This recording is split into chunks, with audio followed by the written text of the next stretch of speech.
Мир вам, братья и сестры. Ну вот про спарку еще хотел дополнения кое-какие, а то что-то там холодно было сильно и торопился. Ну, в общем, покажу. Начну с ножен, что вот сами не выпрыгивают из ножен, даже вот в перевернутом виде трясу. Вынуть надо, одной рукой все это делается. То есть пальцем упираетесь. И малый нож вынимается и большой. Ножны, значит, сделаны из двух половинок можжевельника каждый по отдельности. Обтянут бычьим хвостом растительного дубления. Такими же ножами бритый. Этот брил вы видели там в том видео в прошлом. Ну, в общем, все тут как бы плотненько сидит. Снизу отверстия такие. Это вентиляция клинка и продув. Нужно тоже за ними следить, чтобы они ничем не забивались и было свободно. И клинок дышит, получается, меньше ржавеет от этого. Вот. Значит, править, если не где-то там, допустим, друг об друга можно, по плоскости прямо, вот такими вот движениями, то есть вот как бы от кончика начиная и к рукоятке по диагонали. Таким вот образом правится. Доводится вот об ножны прямо. Это вот со стороны линзы, как бы заусенчики снимаете. И второй клинок вот.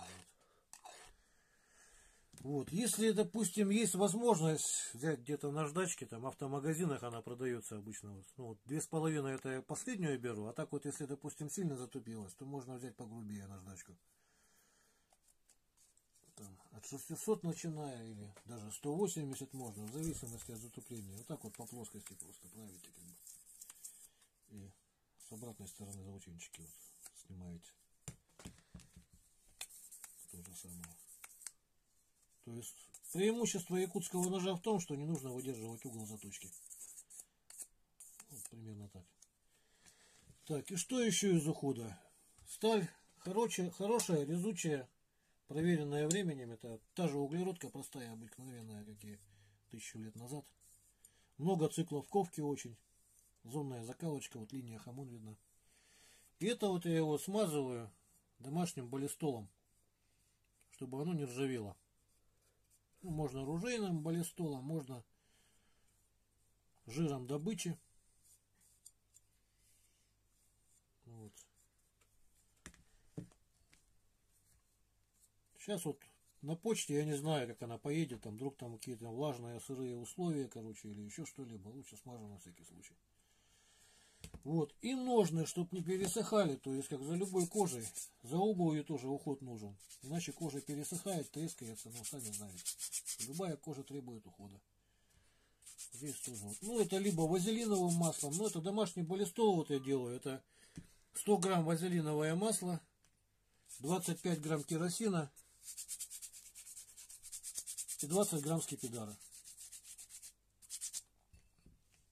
Вот.